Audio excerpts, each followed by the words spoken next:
Oh, yeah, recording already. No, I've been just like a couple of seconds ago. Oh, okay. So, well, as I start my podcast, It's on, Abby. yeah, it's on. Okay. Thank God this is even recording. So as I start my podcast, there's like usually one very weird introduction. Hi everybody, my name is Jeremiah Fuller. Yeah. So, I'm not doing that. But yeah, welcome everybody. So I am with Miss Vic. Let's stick with that name.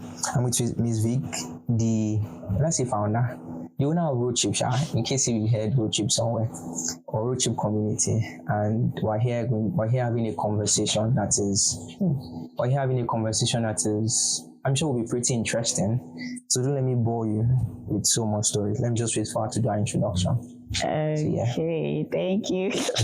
Anyway, good, don't worry. All right, so my name is Victoria. And let me use this opportunity to teach you guys the original pronunciation of my so they even different name. Wow. But because I do not have the stress to be saying, no, it's not Miss Vic, it's Miss Vic. Jesus Christ of Nazareth. Well, I can allow Miss Vic. Let's just go with the accent. Yoruba Miss Vic.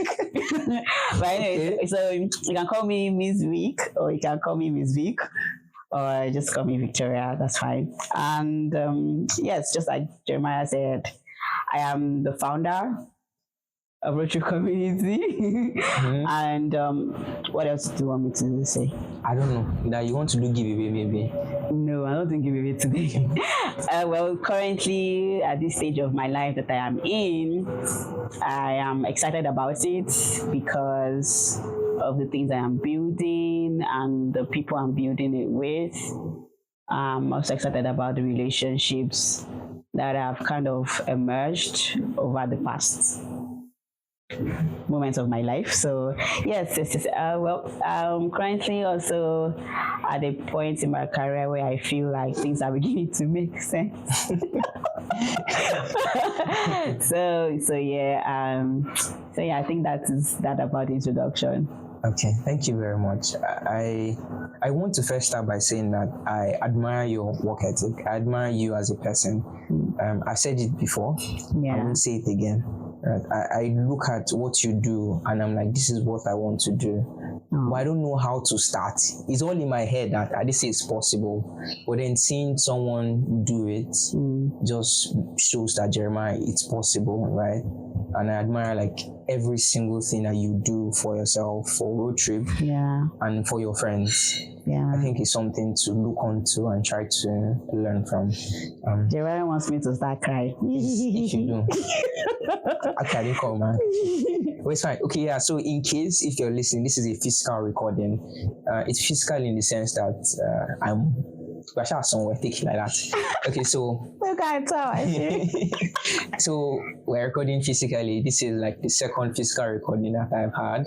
The last I had was with someone called Chidi, where we talked about his company. I mean, you can obviously listen to that. So earlier on, Ms. Vic talked about the fact that she's the founder of a community called Road Trip. What would you say Road Trip is about? And for persons that are already thinking that they want to join, they are jealous already. So, by the way, we have money in Road Trip, but it's fine. So go ahead. What is Road Trip about, basically? I don't know about that money part, but yes. Anyways, Road Trip community, right? Road Trip community is not. Let me start with talking about what Road Trip community is not before talking about what Road Trip community is. Yeah. So Road Trip community is not a travel community. Road Trip community, however, is a community of some digital nomads, that people that travel around the world for work. We are still very few, but actually, Road Trip community is not a travel community. Let's put it out there.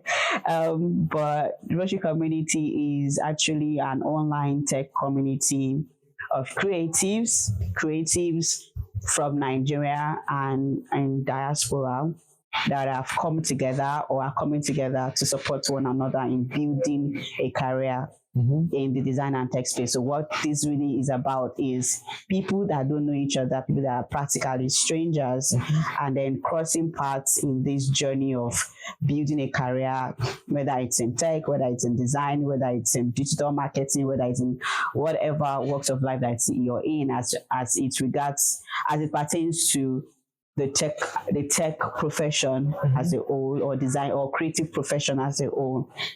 And so at Road Trip Community, we are on a mission to create an environment where people can find a safe haven to really be themselves, to really pursue what it is that they are very passionate about.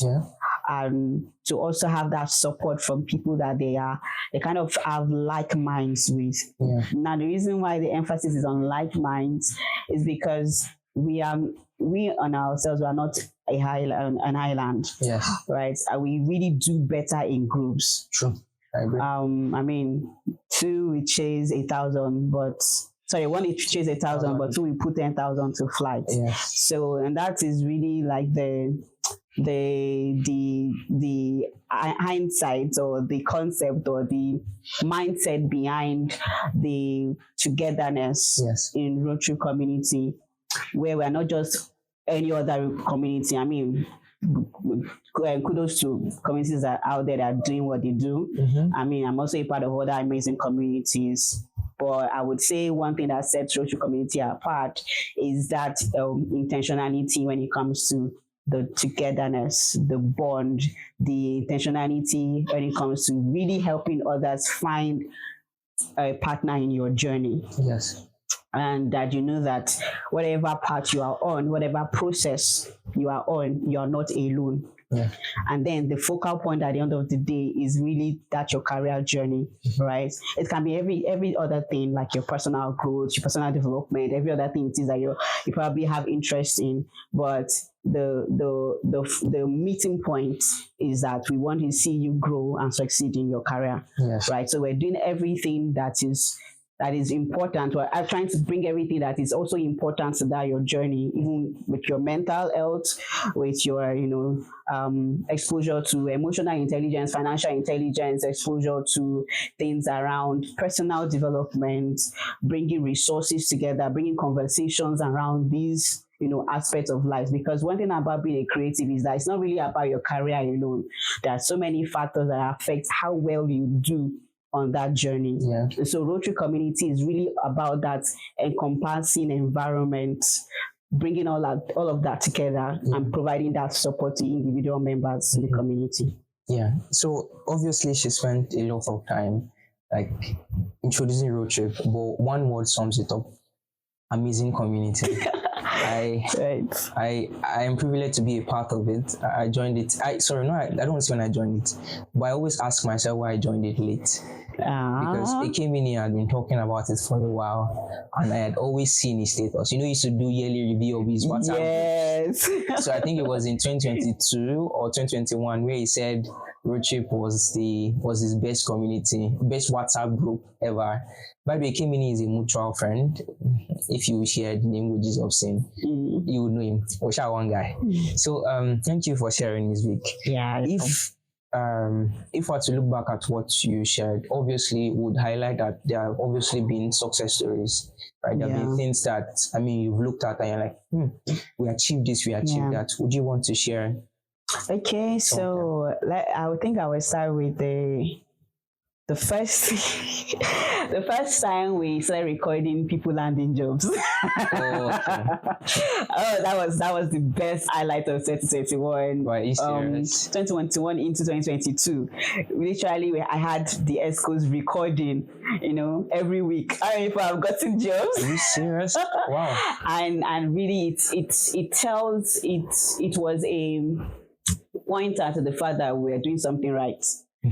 And in fact, I think we've kind of now gotten used to it that we've lost track, because literally every week someone is either landing a gig or landing a job. Now we've gone past the old, I need to land a job. We've gotten into the point of how can I negotiate better? How can I earn more?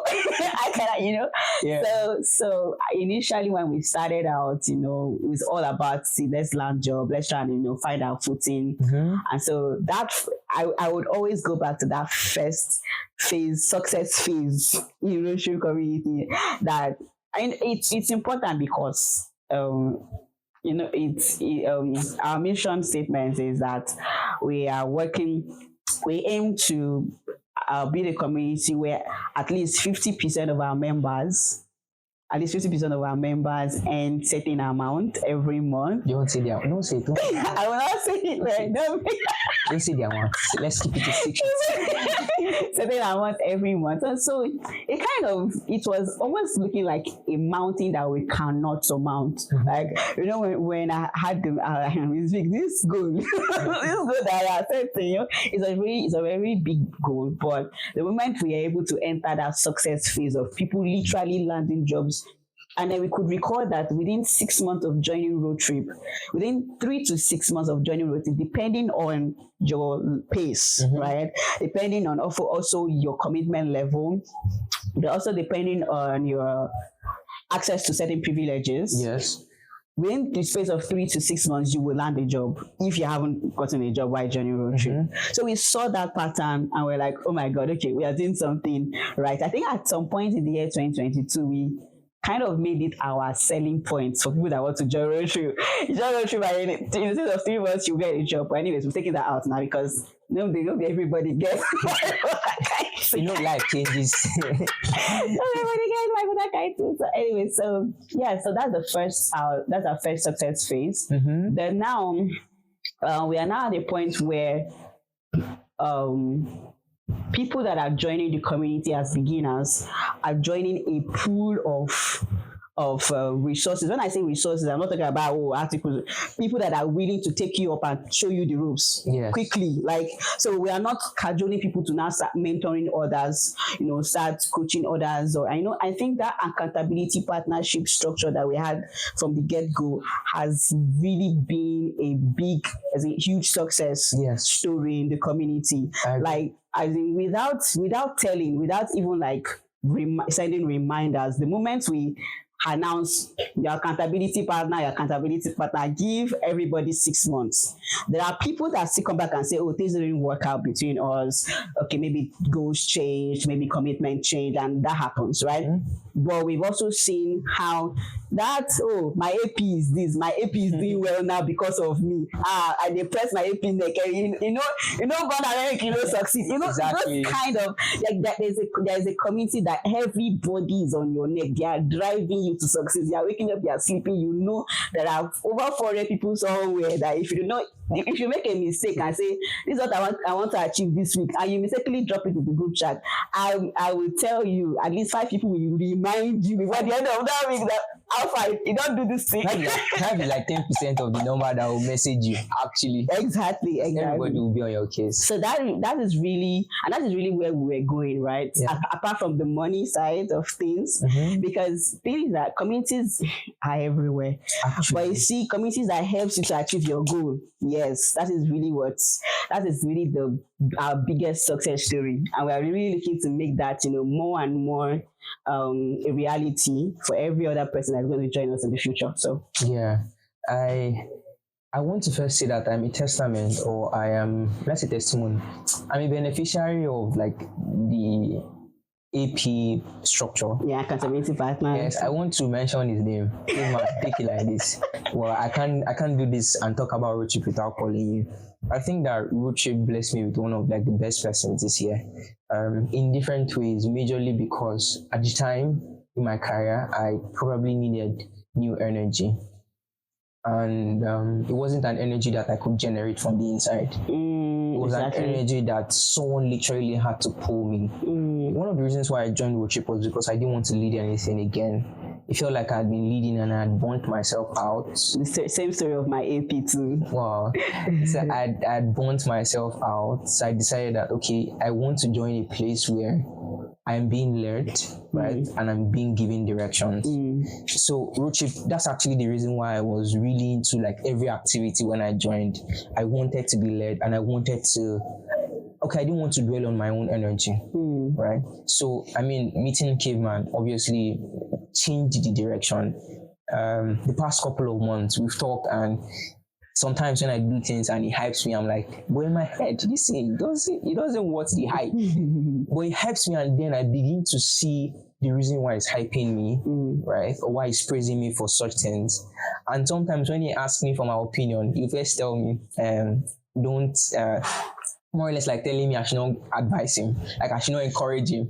And I end up encouraging him, and it makes sense to him, and he sits back, he thinks, and like, yeah, okay, this works. I think that it's a great structure that you've put into place, or the team has put into place. Well, if you're listening to this, we're not yet talk about road trip, but it's not, the story will not be complete. In fact, it will not be great to start the story without talking about road trip, because road trip actually is the meeting point for I and Miss Vic, if it goes well. Or Miss Vic, I was waiting for you to come back to your normal. So, to break into like the conversation that we want to have, or maybe into a different conversation, we are both designers. Miss Vic is a designer, a product designer, same as me. We both design digital products, and I think that from where I stand, she's someone that obviously has a number of years of experience, and is someone that leads people, obviously. So she's not just a practicer, or she doesn't just only practice this skill. She now leads teams, right, and helps teams to churn out great digital products. So the first question, I mean, it's a very hot question. If you see how I wrote it, I deleted it. The first question is design really worth it? Like starting out design, would you say it's worth it? I don't know. Me, I don't think so. Well, I would say I don't know yet. Okay, fair enough. I would say I don't know yet, because I feel like I'm coming from a family that is already in the world of design. Okay. So there is no way to tell for myself if is it really what it was, because it's an environment I was born into, right? Yeah. Because my dad is an architect. Okay. And I started designing using AutoCAD. Can calculate how far back that was. Wait, how old am I? Sounds like, sorry. Right. And I learned. My dad taught me how to use AutoCAD in just a couple of days, and then within a month, he still uses that to yab me, and it's always very embarrassing because my first set of students were people that are old enough to be my parents, like my dad. Yeah. So whenever they see me and they're like, this was my AutoCAD teacher, you know? So I really don't know. But when it comes to design, I have not gotten to that point to say whether it's worth it or not for me, because it's in an environment I've kind of been so familiar with, and I've really dabbled. I think the only aspect of design I've not really dabbled into is industrial design. Yeah. And design. Okay, I've done design of physical products, but industrial design majorly. I've not really. And maybe the other things that people like Balu does, those environmental design thing and rendering. Yes. Maybe that, but everything from designing of physical products to packaging to architectural design to illustration to graphic design, I've tried my hands on so many things. I can actually design an entire space. So there's something called space management, where you first do the planning on the on your system on AutoCAD, and then you bring it to life. You're literally setting up an entire interior setting of an office space. I have dabbled in. So at some point in my life, I thought I was going to be an interior designer. Yes. So a bit of digression. The last person I recorded a live podcast with, his name is Chidi Godwin. Yeah. Okay. He's a 3D. Well, he leads a team of 3D designers, right? He was studying architecture and architect. I don't know. Is it architecture? Many strength. And he dropped out. Oh wow! So actually, there were 7 of them in school, and the 7 of them dropped out from school. And they lead like one of the best, or I would say the leading 3D company in Nigeria. They are called Rogue Studios. The Rogue name, Rogues, yeah. the Rogue came from the fact that they went rogue and they left school. But when we talked about it, some of the things he explained, you talking about it, just I don't mix it, brings about that relationship between what he did and what he did and what you also did. I mean, from the architecturing plan to bringing it to life, basically creating like the structures and making it look like a live product. Yeah. But that just makes a lot more sense for me and maybe for persons that would Want listen to Yeah. his podcast, because you need to listen to it. Yes. But obviously, this is not the first question I should have asked. But this Why? is fine. This is a great way to like break the ice, because then again, everyone that is starting something will probably want to know if it's worth it for them. Exactly. Yeah. Right. Very important question, actually. Yes, and I think that to better even answer this question, we need to talk about how you started. I mean, you shared a bit about it, but how did you start product design per se? This is a very so there are like, I would say there were different forces in play because it was a really exhaustive journey for me and a lonely one at that.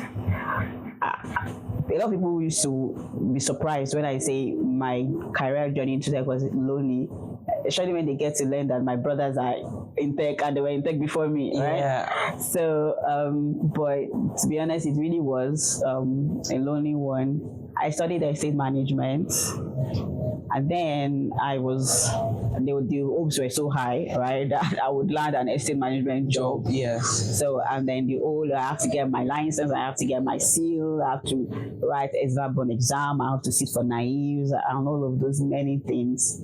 And then, having to be in an environment where so many people were advising you on so many things. So I did not know what direction to head with my career right after school. Yeah. So I even thought, okay, maybe I should go for NYC first. Make I go NYC, make I come back, maybe it go clear, but nothing still happened. So I was struggling as an intern on this estate job, and I didn't like it. It was very stressful. It doesn't look like I was going to make any headway from how I'm starting because in this kind of profession, if you don't sit for exams, if you don't have a license on your seal, you're not getting anywhere, right? You're probably just going to end up being like every street agent that does properties, right? Yeah, true. So I was like, this is not where I want to go. So I started exploring many options. I started talking to so many people. Let's my dad was like, sure, you come back and come back to we'll set up studio, you'll be running training. That's my dad. Okay. And I was like, Then my dad will come back and say, you like to draw now, let me send you to, my dad literally actually sent me to a fashion school. So because he knew that I like to draw. So, and then my church kind of also contributed to my career journey. They don't know yet, so they don't know. There's a time at Life Triumphal, then now CCI, Celebration Church, where there was this workshop program that they set up in church, and I enrolled for the one for this fashion designer. That was because one of the pastors there knew that I like to draw. He had seen my sketches and he was like, you know what, so this church sponsored part of my training. So when I was done and I told my dad about it, like, I want to continue. So my dad sent me to a fashion school. I was done and I still did not know what I want to do. I said, okay, went on again. I took another training in what do you call this thing? Bead making, yes. Yeah. And I sold a little bit because Apostle was one of my first customers. Are you serious? So I did this bracelet thing. But then I was not that consistent with it. I got bored. And then I stopped again. So I think the biggest challenge for me trying to figure out what I really wanted to do was that I'm a multi-potentialite. I had too many interests. And I wanted to really explore so many things. I wanted to really see where I fit in. I easily get bored. That's another part. And so eventually I landed, because bills have to be paid. uh, people, I can't be depending on people for survival forever. So I had to go find a job. When I say I'm going to find a job, I was just applying to any job anywhere. I applied to different kind of jobs. So when I landed one, customer service rep. And that was actually where I got introduced to it wasn't product design, it was front end development. Okay. Some person's unique journey. I know, right? So I started working there. Before then, as a creative, I write, I design, I everything, you know. So I was volunteering at an online platform, livegiver.com. I write for the group. I also manage the community and all of that. So while I was doing this customer rep job, I was also doing that. So one of the things that my boss also noticed about was I like to write articles. So he told me that I should manage their blog, this blog section of the platform. So I started doing that. I will write about the product. I will do explainer video. I will record myself. I record my screen teaching, the users how to explore our platform. And so in the process of doing that, I started learning more about the product that I'm selling, that I'm consulting customers about. Yeah. And then I was like, if this button is here, it'll be faster. If this one is there. So during meetings, I would bring that up and say, we're having irate customer because they cannot easily recharge it quickly on our platform. And so I didn't know my boss was noticing all of these things, And then one day he said, do you know Figma? I said, no, I've not heard of Figma before. So he sent me the link, I opened it, and I said, okay, do what comes to your mind first on the canvas. That's the first thing I did on Figma. Just guess. Give a wildest guess. I don't know. I'm out of ideas. Okay, I designed a poster. Wow. On Figma. That was the first thing I did because I was trying to. So I used to use Canva to design all of my posters. Yes. So when my boss introduced me to Figma and the person was trying to explore, that was the first thing I did. I designed a poster. On Figma, and then weirdly, somebody reached out to me and said, "Oh, I heard that you design. There's this wristband that we want to print for Shiloh. When was that? Shiloh 2018 or so. That 2018 years. So I did it. My first. I would not say first tech money. I don't know. First it's tech money. I don't know. Because you design, I collected money. I collected money. I know they went to print the wristband. It was this paper. This I don't know if it's paper, but it's kind of. Anyways, so I did it, took it to the Shomolu printer, and got it printed. Because I designed with Figma, I did not know. So this printer had to take me through a series of they have to map it out so that the thing will come out well and whatever. None of my business. Just do the print it for me. So that's how my journey. And I had no clue where I was headed. To be honest with you, I was just like, oh, okay, this is nice. Okay, I can do this. Okay, I will do this one too. Oh, okay. Oh, I can make money with it. Oh, okay. And so that's how I was just moving as a creative person, just really exploring. And then I tried to go back to my bead making business. I started exploring mushi markets, trying to see I can maybe just do the two together, Walk around Lagos. Oh yeah, my brother used that to yard me a lot. I've walked the whole of Lagos this life. So that kind of brought me down to where I think my boss asked me a question. He said, do I want to be a customer rep? How long do I want to be a customer rep, right? Because he was looking at me as someone that has potential. And he was right. So it was like, say you write some exams. It recommended maybe I do some certification exams. I mean, I don't want to read book again. Like I saw PMP, I was like, speak of Jeremiah. So I think in the process of having to look up all of these certifications, I came across UX. Right. Okay. So it felt okay. Research. This was about.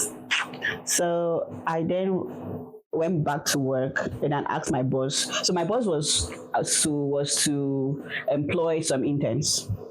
And he wanted to employ a front-end developer and I think a UI UX. So that was the first time I heard, what's UI UX? And then he just took out the time. That man, he knows wherever you are, Dr. Fox. Thank you. you. So that's how started taking me into. Then it was like, oh, I think it was trying to push me into front end development instead because it felt like I have flair for coding. Yeah. So in 2018, I learned a bit of HTML, CSS. I coded my first landing page. Your first hello world. My first hello words. And then I went back to Figma, but I noticed that I really enjoyed using Figma more. Yeah. It was like my safe space. I could do anything, do and undo there. Nobody will come and flog me, So that's how I started. That was 2018, wow. Yes. So by 2019, I felt like, okay, maybe I have some sort of clarity as to what I wanted to do. But guess what? I actually still didn't have it still. Life. 2019, I still didn't have it. So, but then because I don't know, somehow I just felt, oh, I have clarity, let me resign. I focus on this thing. So I resigned from work. You have confidence. Liar. Oh, it's fine. I resigned from work, but guess what I went to go focus on? Merchandising. Music, what do you carry? What do you throw? So I started merchandising for 1 year. I failed woefully. So 2019 was when COVID came, right? And I was at the lowest point of my life.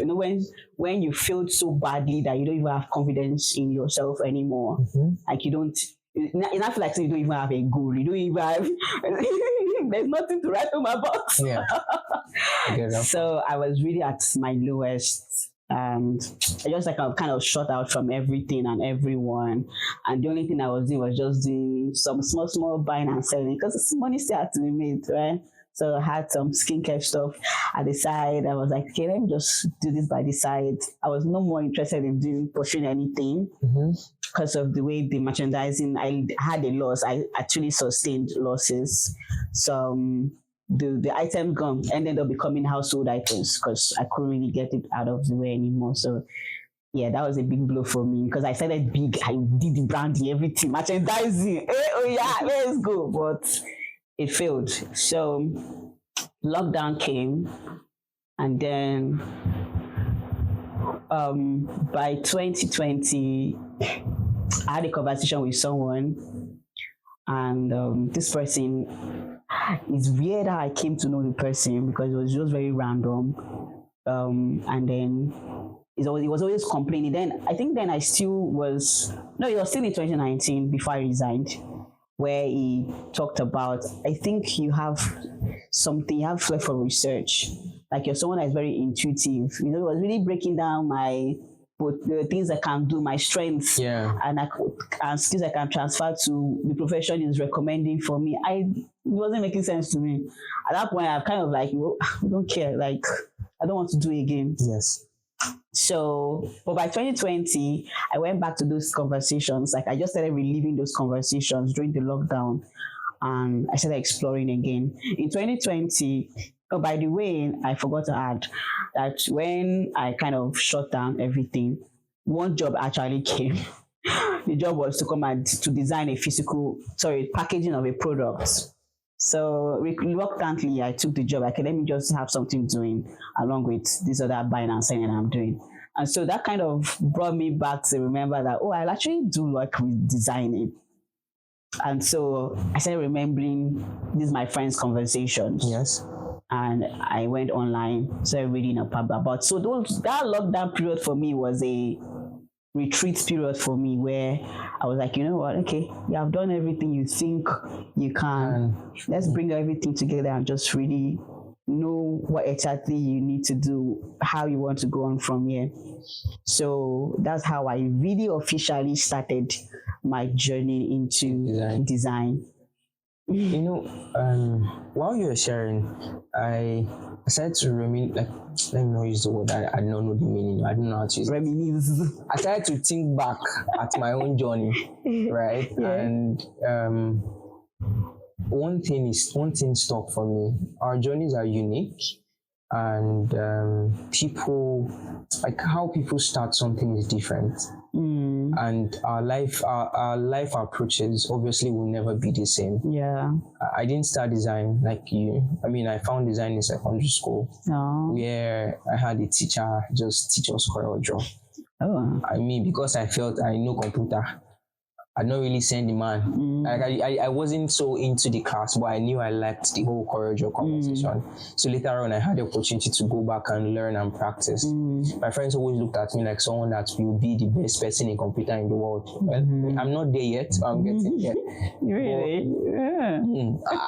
I know computer. Okay, I'm someone that is very interested in like the tiny detail of a computer. Yeah. So if you give me a new computer, give me 2 days, I probably will tell you. I won't open the hardware, but I open places that you probably won't believe existed in it. Like I will maneuver my way into the tiny details of the computer. But back to the story, that was literally how I started design, and I didn't do it consistently afterwards. I went into school, I dropped design, I came back into it, I dropped it again, I came back into it. And looking at your story, I picked out a lesson, right? And I found a way to relate it into my own journey. That the journey is valid. Yeah, it is. Right? Your life journey is valid. Even if you feel like you don't really know what it is you're doing, yes, it's still valid. Exactly. Well, I'm not here to give you aspire to aspire. I don't understand that part too. I want just buy it. Okay, let's continue. So, I was going to ask, what was the thing you struggled with, like your challenge starting out? Maybe I would change the flow of the question and say, what has been your challenge so far? Or what has been those things you've I think I know. I think I'm it's still something I'm still coming out of. Where as a creative, right, you need to actually embrace, you need to see value in what it is that you're doing, no matter how tiny, no matter how small. But because I'm someone that has many interests, it was really hard to actually see that, oh, this little thing I think that is so simple that I can do. There's somebody out there that's just the only thing they know how to do, and they're making money from it. Don't let me say what I want to, but go ahead.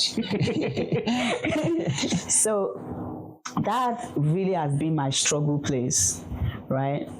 Having to balance it and say there's a place for money and there's a place for you want to do what you really want to do, that your passion, and you want to really see it come to life. Because as a creative, imagine the biggest struggle.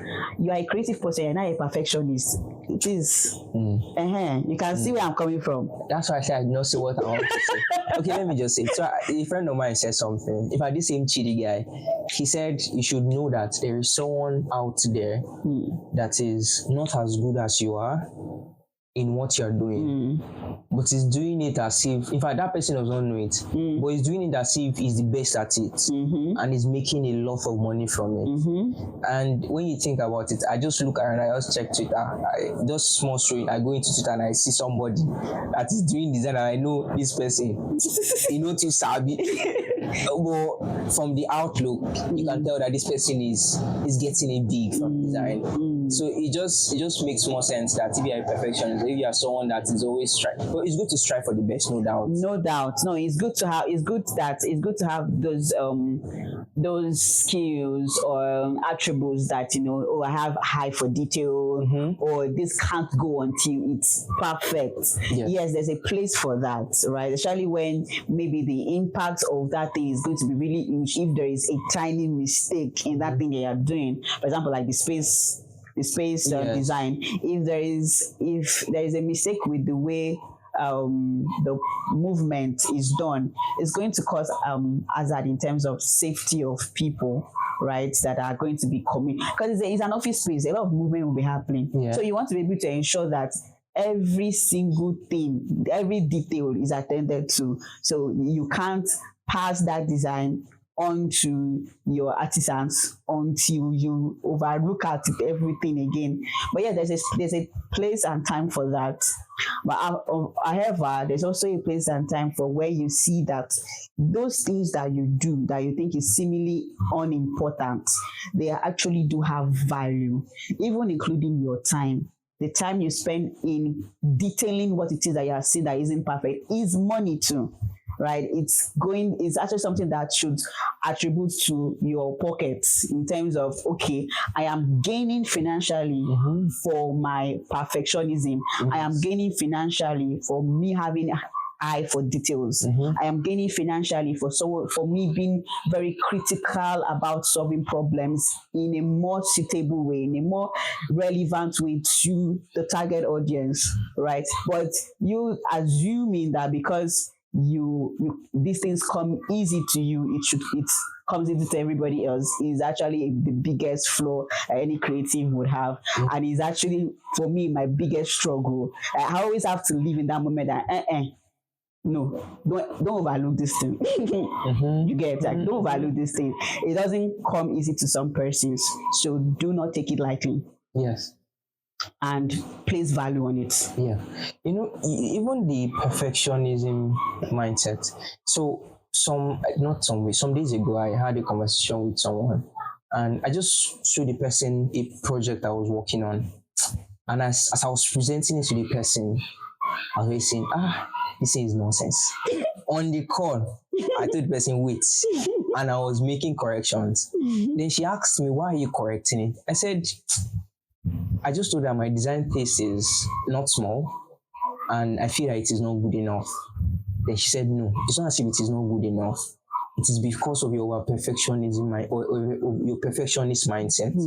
Now, the bad side of it is that I probably would not be too happy with my work. Yeah, all the time. But the good side is that what would not be perfect for you will be perfect for a lot of people. So you will do good and work. So there's a high chances of you putting out your best work all the time. Yes. But it's not going to be like that for you. You'll probably suffer, but you'll be scared to share your work. Yeah. Okay, so the conversation is changing, but let me bring it back into focus. So yeah, back to this is the challenge I'm facing, right? Because the thing is that I struggled for a very long time to start seeing financial progress in what I'm doing. Yeah. Like again, if you notice how I was telling my story, money has to be made. I kept saying that, right? That's because I know where I'm coming from. I do not have privileges that I could say I can fall back to. I know we trust fund kids. I'm not a trust fund kid. So even if I'm a trust fund kid, I mean, there are times and seasons for these resources, right? So I had to build my financial intelligence even as a creative, and that has been my biggest struggle, because when it comes to now delivering services and saying, okay, I'm now ready to start offering services of offering the things I do as a paid service, it was a struggle, because then my family members can see that I'm working, but there's nothing to show, right? There's really nothing to really show for it. And the thing is that nobody's going to bail in on you on that. Even if they're going to do it for a bit, it's not going to be forever. There's going to be like an elastic point where that help will continue to come in. So if you do, I really wanted to stop feeling frustrated about my career journey and really need to start working on myself to overcome that challenge of saying even my time has monetary value. And I keep, reminding, like I said, it's a challenge that is literally like a journey on its own that I'm still coming out on. And that's why, if you notice, the way I talk to people in Rotary community that struggle with this aspect, I'm always more critical with them on that aspect of let me digress a bit. So I have three mentees that are my favorite. Out of all my mentees, I have three that are my favorite. I don't worry. Don't be jealous. So the three of them, there was a time where I scolded them at different points in time. And the reason why they are my favorites is because they remind me of where I am coming from, right? In the exact sequence, actually. And so one of them, I'm soft with one of them. You must not hear this one. I'm soft with one of them, really soft. The other two used to wonder why they always pump. Some things you do, but if it is maybe you are doing that. I was fucking very, I'll be hard on him. But with Howard, there's certain things I will do that I will just overlook. But when it comes to the aspect of placing monetary value on his creative capabilities, I still scolded him yesterday about it because yeah, because that thing, I know how I suffered so much in that aspect. It's a challenge and it's like a thorn in the flesh, because then people will now, I know the way this thing is kind of reflective, because it's the value you place on yourself is what people would actually also call out. Yeah, genuinely, right? So if you come and then you are not sure as to how to say, okay, this is the value of the service I'm offering, they will just say, is it not this logo you want to design? Is it not this sticker thing that I can use Corel Draw or Canvas to do? Make it pop. So that is my biggest challenge as a creative and in my career journey so far, right? Yeah. So you highlighted 2 challenges, but the latest one was about the financial challenge and putting value, right, and defining the monetary value of your work and your time. Yes. I can relate to that, because for me, I started designing not because I wanted to make money from it. Right? Design was just something I did. It's not how I was passionate about it. I don't like to use the word passion. For me, it was something that I just felt like I can really express myself in. Exactly. And I did it for about 3 years, and I had not made money from it. Wow. And the first money I made from it, I was still scammed in the process. I designed for one Yahoo boy that was supposed to pay me, I think it was supposed to pay me about 4,000 naira for a logo. Oh my God. And then they will pay me 1,500. I put the story on Twitter, but I think I don't know, it might still be there, but in the archives. But I think that was a turning point for me. Not turning point in the sense that things changed drastically, but turning point where I decided to come to the realization that okay, Jeremiah, let's try to begin to make money from this. I think from that point onward, I started to make conscious, make conscious efforts and decisions, and it just began to align that I was charging for my work. Even though a lot of the times I charge nonsense. In fact, the last client I worked on, thank God this podcast will not come out until maybe when the client has gone. I shall charge the client. Or when I told someone the amount I charged the client, the person was like, okay, Jeremiah, you know what you do for me? You're going to write your list of clients that you worked with, right? And the amount you've charged them, you send it to me, let's see. Because it felt like a very nonsense amount. It wasn't nonsense, but maybe the person just valued my work more than you did. I did. So I can relate to that so much, and it's great to know that these challenges exist. I mean, obviously the challenges that other persons will face will be different. Some might not even be money, right? Some might be growth. I remember one time I had issues with defining my growth curve or defining growth. Yeah, you want to share? Yes. So when what was this? This was beginning of 2022, ending of 2021 into 2022 January. Some persons in road trip might be aware of that phase where I felt stuck, and it was actually at the advent of this whole Web3 craze. And so I was torn between whether I should just continue on the path I am like this, or I should take design systems seriously, which I already wanted to really start learning. Or I should dabble into. Sorry, let me throw that. I remember that you and Ekemini were doing course. Come on. I don't know how far have you gone. Well, we never even start. I don't think. See, I'm still grateful that it's not my AP, because I probably not make progress in life. I remember the time you put it on your WhatsApp status. I just looking. At least both of us don't forget, right? We just see the reminder and we ignore. And I trust my Ekemini, my guy. He won't say anything. And if I don't say anything, he will not say anything. That's fine. Go ahead, please. So that period, so I think I just felt so overwhelmed as to, oh my God, there's so much to learn. Oh my God, so what's going to be? Is this how, this was the question, is this how this thing will be, this career journey? Like, I always have to be running after tech advancements. And it's not, oh my God, this is what I have to learn. So I felt so overwhelmed. I didn't want to, I think I was even struggling delivering at my job then. So I thought I was the only one passing through that phase and I opened up to my AP. Apparently, my AP was even saying, we wish I had 6 months break from everything. I said, how will we not help ourselves? Why? Most of us are the same teach. And so, but I reached out to someone during the HNG, there's this HNG hangouts. I am not a finalist, so ladies and gentlemen, please. I'm not an HNG finalist. I just have a lot of friends that are HNG finalists. Yeah. And so they really wanted to see me at the hangouts. I said, Vicky, come. I did not pay for hangouts. I came, I ate everything, I met everybody. And so it was at that hangout that really Monsopolo, that is why Monsopolo is really close. Like, not that we're really close, but I take him seriously, right? Yes. So Monsopolo, we had this talk, and then he said certain things to me that just really helped with clarity. He said that, you know what, take a break first, and then just remind yourself of the things that you enjoy doing. It doesn't have to be design related. Even if it's design related, that's fine. Just take a moment and just feel yourself again. Just like shake it off, feel yourself again. And then by the time you come back to, okay, I think I'm ready to make a plan. The first thing you want to do is try to see if you can map yourself in 5 years. If you can't do 5 years, break it down to 3 years. If you can't do 3 years, do next year. Where do you want to see yourself next year?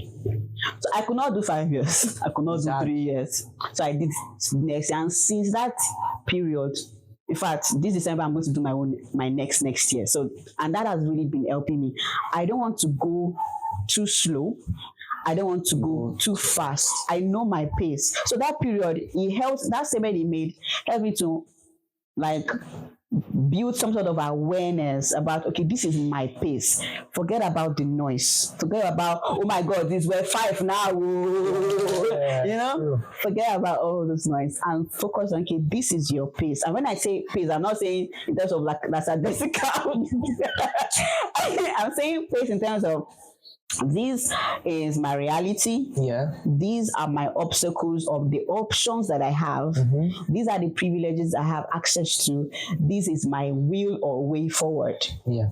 From here on. So this is my pace. And this is how I want to move from here on. And I'm a big advocate of the God factor anyways. So yes. God really helped with clarity at that phase. Yes. Right. And from there on, I don't know, 2 years, 3 years of, in fact, even the 1 year where I say I dey rise down, it's still with Baba God, right? And I was just like, okay, at least I have some sort of clarity that in the next 1 year, these are like the milestones in my career, my growth. And when I say growth too, it's also not just only career-wise, because of course, just like I said at the beginning, one thing about the career journey is not really the career alone. So many other factors has to go in that same direction. So I look at my personal development. What are the soft skills, quote unquote, I am lacking in? Maybe things like having better analytical approach to things, or being slow to be defensive in conversations, or maybe up my presentation skills, or do better at meetings, or do better at projecting myself to people so that I'm selling the best version of myself every time. Having those conversations with myself, right? Yes. And so it kind of gave me clarity as to, okay, this is my growth curve. Forget the curve with the outside. Or whatever learning curve with the outside. I say, okay, this year, this is what I want to achieve. If I can just achieve this one thing, I am satisfied. Regardless of what technological advancement will happen that year. Even if that technological advancement comes, I know that it's only an opportunity for me to upskill or to reinvent myself. So when I get to that crossroad, I will now choose whether I want to upskill or I want to reinvent myself. So that's kind of how I was able to come out of that blockage and say, going on, I must not find myself inside this bottleneck again of saying, I don't know my growth curve. At least I know my growth curve every year, and we renew that every year going forward. You've answered the question I've had for like the past 1 month of my career, majorly because I don't want to say I've been burnt out, because I know when burnt out. I'm not burnt out. But I lost energy because I started to question what next. right? So it felt like I didn't. And that was next question. I didn't know what to do, and Exhausting. it's crazy because I'm someone that plans. Like I plan properly. I have like this diary in my house. Like my year is planned down to the T. And if I look, it felt like I didn't grow, and I also did not know how to grow. Right. So with what you shared, you basically answered a question that I've had. Okay, what can I do to help define my growth curve? Basically, that will help me. I don't believe in planning for 5 years because I think that life can take you to different places that you can't really plan. You might even move faster than it, faster than your 5 years plan. And sometimes you might be slower than it, which is absolutely fine. But planning for the next year, well, for me, what I'll do now is to ask different questions. So what I usually do is just to write things I want to achieve next year. I'll just write everything down, and I'll break them down into like either quarterly, every 3 months, every 4 months, which works sometimes. What I notice is that sometimes I achieve it and I'm asking, I've not really grown, even with doing these things. Maybe I've not been doing, maybe I've actually not documented the right things to even help me to be better in my career. So the questions the way you explain basically answer the question. In fact, this is why I really see why people that record podcasts say that they're the first persons to learn. Well, I've been a beneficiary before, but now it just reminds me that, okay, I'll go and listen to this thing again and pick up lessons. Awesome. Yeah, so I want to close, but there's this thing people ask, which is, what advice would you ask for beginners? But rather, I would not want to, well, I have a question. I did not say it at the beginning. Can you say it now? Let me just say it. So there is a tradition I started, right? That a speaker leaves a question for the next speaker. Oh, okay. Yes. So Team Pixel, Team Topwell Guton has left a question for you. Oh. Already. There's a question, and you need to answer the question, and also you need to share a question for the next person. But before we get to that, I was going to ask about like your advice. I don't want to restrict it to beginners, because then again, what you shared is not a beginner only story. It's a story that, if we're being honest, a cascades or a senior would relate to, because seniors also get stuck. People get stuck in their journeys. So what maybe closing advice? So just one advice you just want to share that you feel, it's good to hold on to and keep at heart. I feel like I want to cry. I did not come with handkerchief. Oh my god. So okay, so it's for beginners, right? Anybody. Well, it's totally okay to say no. It's totally okay to fail. It's totally okay to feel like you're at the lowest spot in your life, but don't stay there. It's totally okay to feel rejected and feel like maybe there's no progress. You've not really, or maybe like you said, when you're outlining all the things that you want to achieve, and it's only just one thing you did, or maybe nothing at all. It's still totally fine. Yes. But don't stay there. That's the mistake I made in 2019.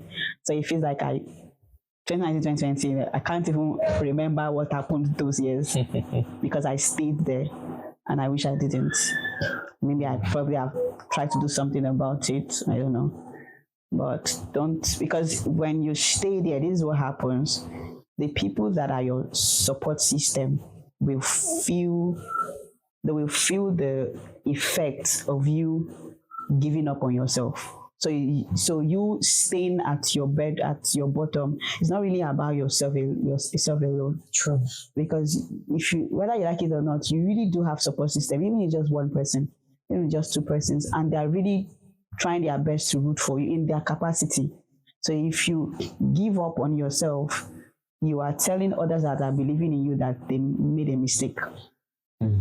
Word. that you can, and they would, funny enough, they would lash out on you out of frustration in only ways they feel they can express that disappointment to you. But in the real sense of it, if you're an outsider, what you would see as an outsider is, hey, this person's actually did believe in you, and yeah, you are giving up already.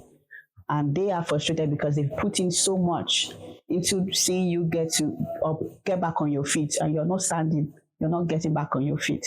So even at failure, even at rejection, disappointment, frustrations, do not stay there. That's why it's a journey.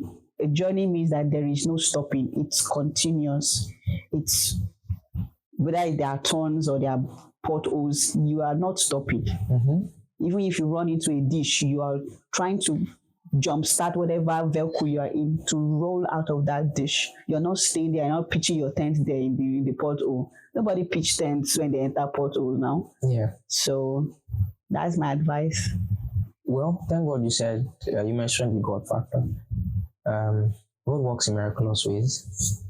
This is like answers to quite a number of questions that I've had, because this year has like tested like every bit of resolve. I think it happened to everybody. But personally, I know it has tested my resolve. It has tested like every bit of energy that I've had and every bit of motivation that I've had. I mean, for someone that talks to a lot of persons, I got to a point in the year that I said I wasn't going to talk to anybody again. Like I wasn't going to mentor and like I was going to teach anybody. And I saw you say that thing. I was like, this is like this. I even told someone I had retired. If you listen to this, you know. I told the person I was retiring from teaching, and the person was taken aback. The reason why that is, sometimes the conversations I have with people are life-saving. I mean, it just, even me, I'm surprised at it. I don't know how it happens. I just talked to someone and like, Jeremiah, you literally saved my life. I'm like, wow. But I got to the point where I felt, okay, what is the need? Because it felt like I wasn't growing and I was helping people to grow. Yeah. But then again, I've gotten quite a number of answers that just put a different kind of perspective or a different way that I would see things going forward. Life is a journey. It's actually not a destination, right? You take it one day at a time. And I would say it's okay to fail, but you need to move. Moving is difficult, honestly, but you need to move, regardless of how slow you are moving. It is, but you need to move. It is important. And one final thing I want to say is, this reminds me of something my dad does.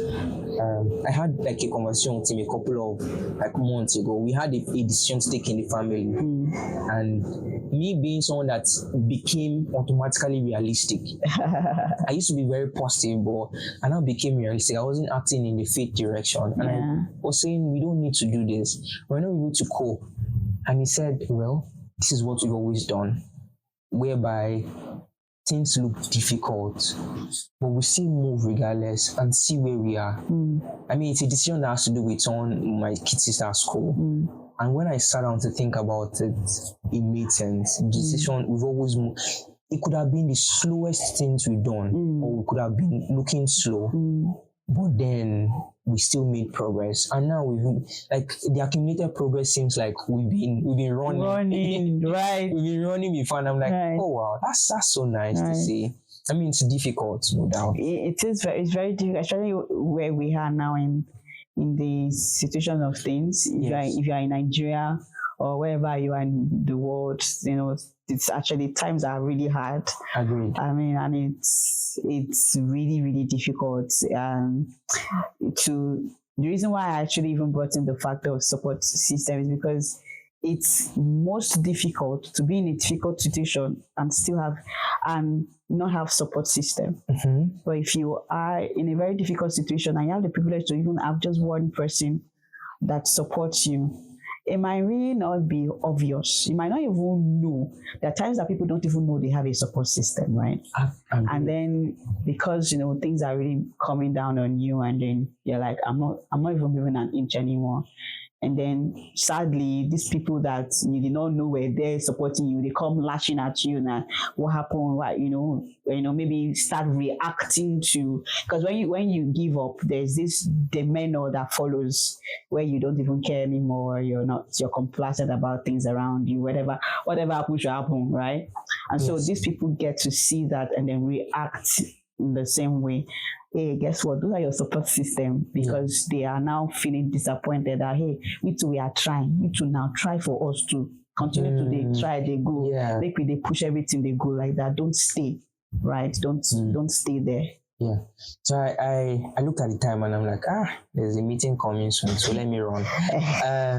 Not for me, but for for me, right? Yes. Okay. So the final question that well, I can't remember how we asked it. Bad of me, but I can remember the context. So the context is, or maybe I'll just put it in a different way. When you are doing all of the things you are doing, right? What is the goal? What would you say is the goal of all you're doing?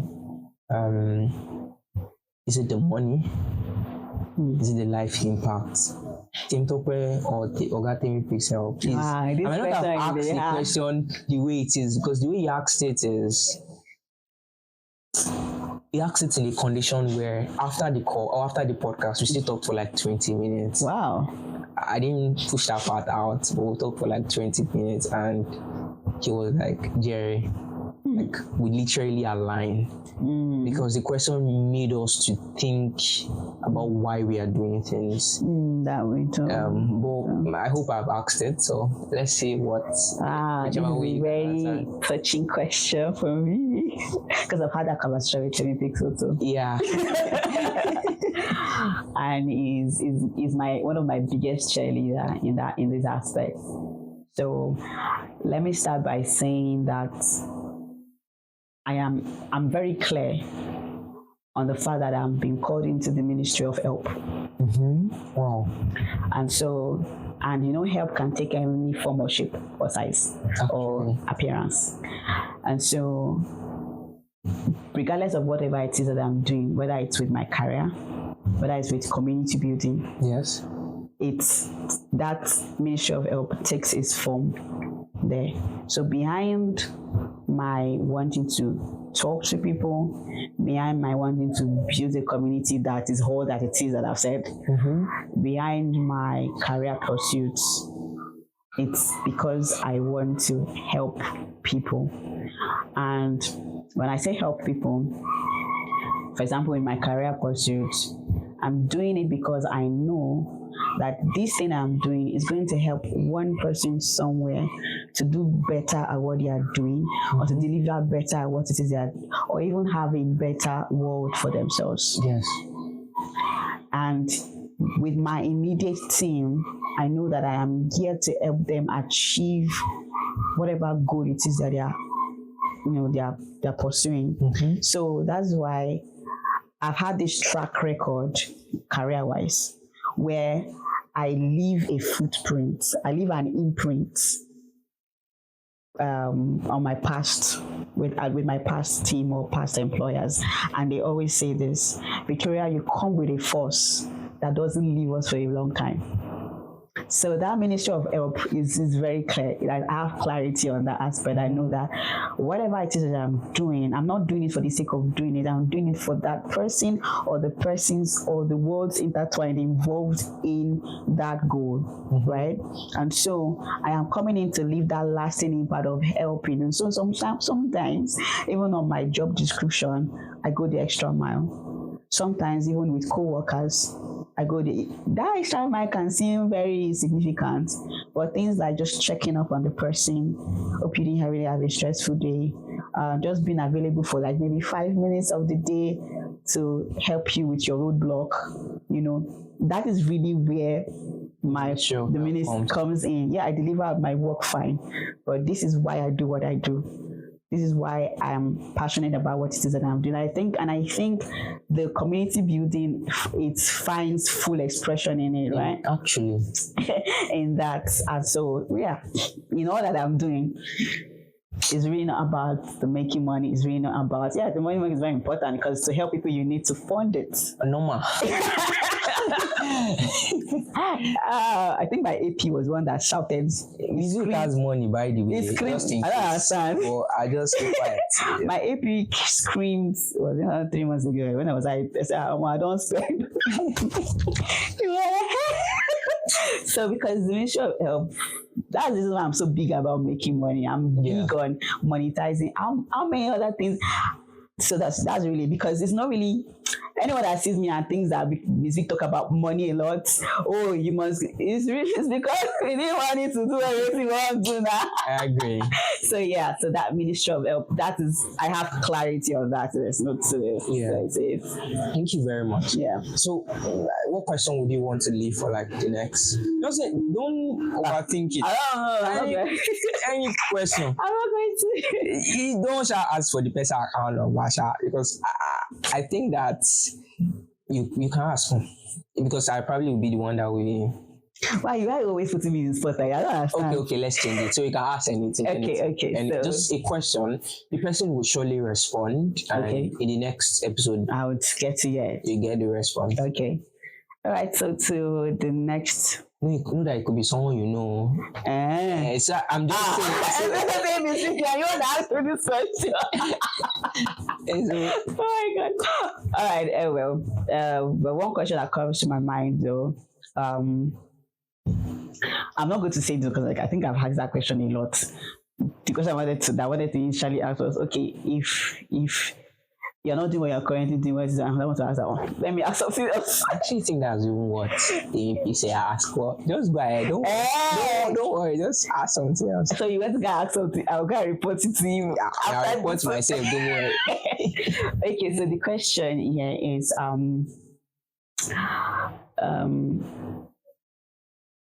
what is the how would you define how would you define success as a creative? When did you know that you're successful in what it is that you're doing as a creative? Yes.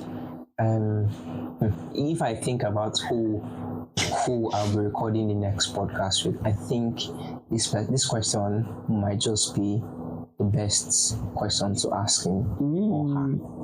I'm not telling you who the person is, because I don't know. Write it down.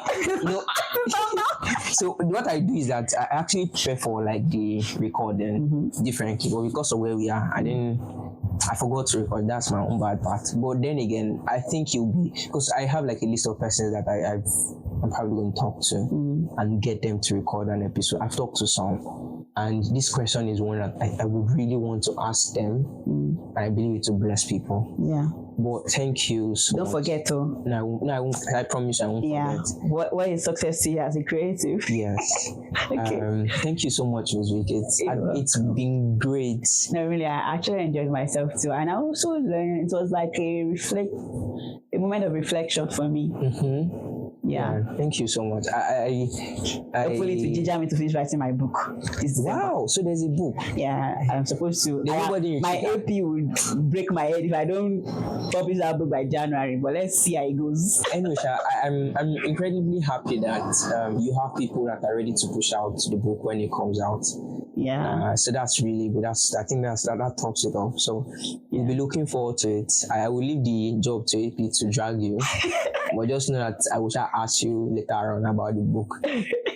But thank you. Sincerely, I'm saying thank you again. Yeah. I'm not just because of the fact that we recorded, but because you made yourself available for God to answer my questions. Wow. Yeah. Okay, let me put it like this. This is like my closing remark. As much as I mentor a lot of people, I don't have a lot of people that I ask questions for that mentors me. I have people I look up to, right? But I've noticed that not necessarily breaking into their circles, but getting them to do what I do to people, it never happens, right? It never happens. So a lot of my questions, or a lot of the answers I get comes from figuring things out, comes from trial and error, little failure, not so much failure, but just small failures. And when I accumulate the failures, which are lessons, I find answers, right? And this is like one of the few times that you've like that my questions have been answered from somebody. Another question you might not have known that has been answered was when you talked on user flow one day in one of the calls. Not user flow per se, but the part of I can't remember this thing again, where the how my tweets. Right? There was a call. Okay. Now it's not like I didn't know it, but there was something missing in my design process that call just answered. And after then, it just changed completely. So I want to say thank you, right? Wow. It's been great so much. And for the persons that listen to this point, I'm sure you've been blessed in some type of way. I really hope so. I hope you found value too. If you don't find value, you need to pay me money. That's on the lifetime note. Well, thank you. And I would see you in the next podcast. Cheers. Bye.